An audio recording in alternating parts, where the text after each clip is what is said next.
Donc, dernier exemple de semis qui est à réaliser à la main, le semis donc, de grosses graines en godet. Alors, déjà, pourquoi semer en godet?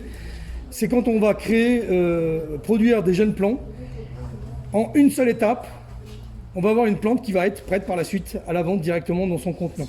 Donc, un gain de temps important pour la réalisation, c'est non négligeable. Et donc, réservé quand même à des plantes qui poussent vite. Et souvent, les plantes à grosses graines sont des plantes qui poussent vite. Alors ici, on va faire l'exemple de la courge. On aurait très bien pu le faire avec des capucines qui sont aussi des grosses graines. Il y en a plein, hein. Les courgettes se font aussi de la même façon. Alors, la graine de courge a cette particularité, c'est qu'elle a deux côtés, on le voit là, il y a un côté arrondi. Le côté arrondi, c'est le haut, c'est le cotylédon. Il faut s'imaginer qu'à l'intérieur, il y a deux petites feuilles en fait, hein. Et le bas, c'est là où il y a la petite gémule, la petite plantule, la future plantule. Alors pourquoi je dis ça? Vous allez voir par la suite, parce que ça va déterminer la façon de semer.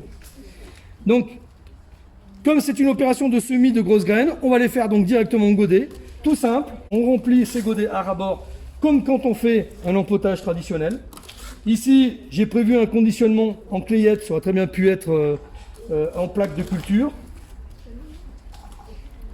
Donc c'est des clayettes de 6. Donc je suis en train de terminer le remplissage de mes godets. C'est une technique très rapide parce que l'étape suivante, c'est prendre la graine, ne pas se tromper du sens, le bas, le haut, je répète, l'arrondi, c'est le cotylédon, c'est la petite feuille, on est donc sur le haut, et là, c'est la petite plantule, le pointu. Donc, que fait-on? On ingeste, on fait juste ça, on plante légèrement, on enfonce, et c'est tout. Derrière, si on a envie de faire ça pour recouvrir, c'est terminé. Donc, en un seul geste, on prend la graine, on la plante, vous voyez, on voit que ça émerge. Alors, on peut le laisser tel quel, hein, et vous verrez par la suite le cotylédon sortir. Vous pouvez ramener, mais il n'y a pas besoin d'enterrer davantage.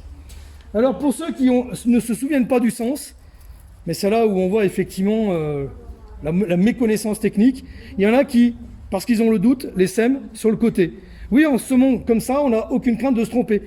Sauf que là, en faisant comme cela, on est sûr que la plantule qui est en bas, au contact du terreau humide, il y aura suffisamment d'humidité pour lever. Donc on a une plante qui va pousser, et on peut laisser comme ça, elle ne sera pas entravée pour le substrat pour pousser, et donc on va avoir une germination, une levée en tout cas de la plante qui va être beaucoup plus rapide. Derrière, comme d'habitude, soit on met une étiquette, soit ici j'ai pris l'usage donc de godets de couleur qui me permettent, une fois que j'aurai marqué dans mon petit cahier, de me dire, bah tiens, les godets de couleur, c'est réservé à la variété, aux courges de telle variété.